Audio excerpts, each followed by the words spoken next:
How many remember the old game show To Tell the Truth, where there were two imposters and then one person who had to tell the truth about who they were and what they did and so forth. And there was a panel that would try to discover by asking questions who was the real person, who was telling the truth, and who was lying, who the imposters were, who the deceivers were.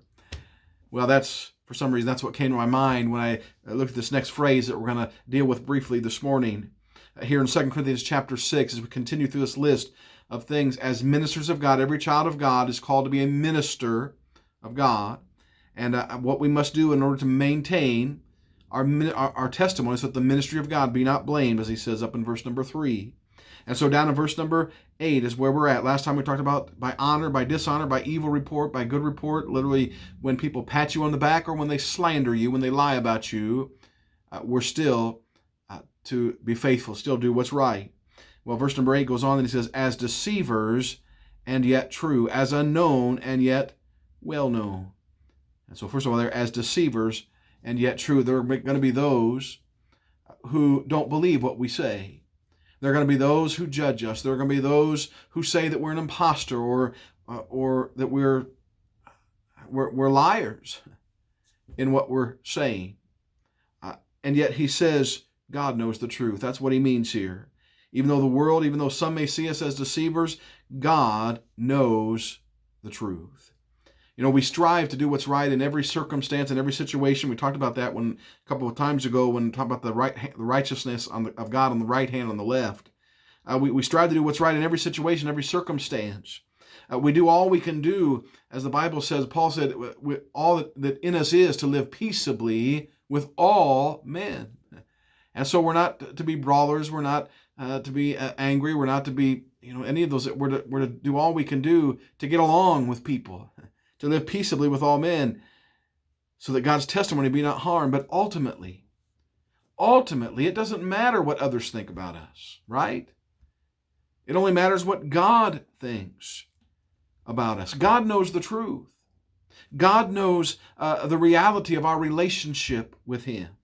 God knows the reality of our walk, of our service for him, something that no one else can truly see and know.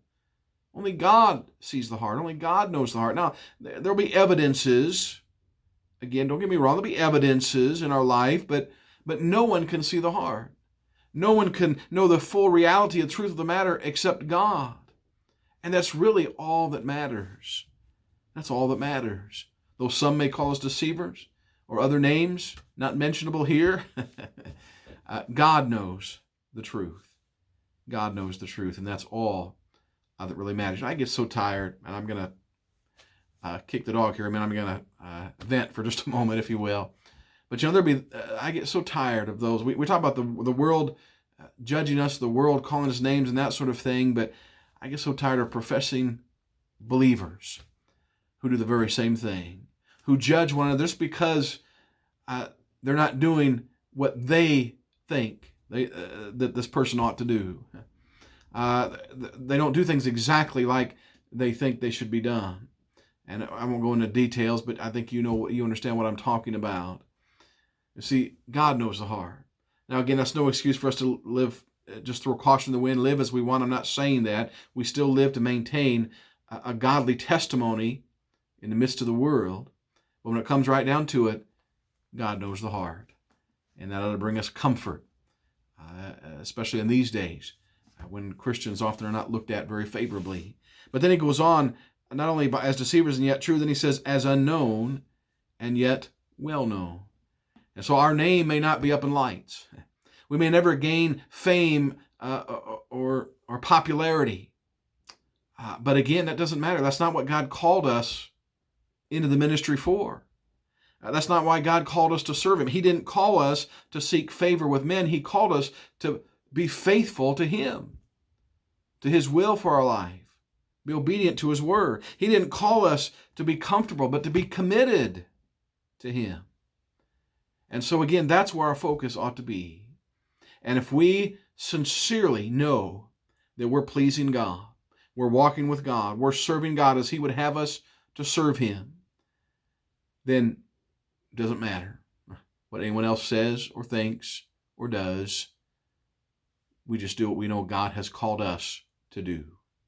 And so today, as we engage in ministry, we started these videos twice a week back in March when we were shut down for a few weeks. We couldn't meet personally together, and I wanted to try to find a way to reach out so that we as a church family, we as believers could stay engaged in ministry even though we couldn't meet here.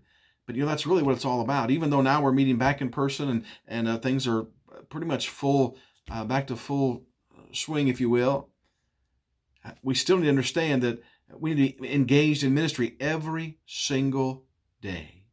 There's ministry opportunities for us.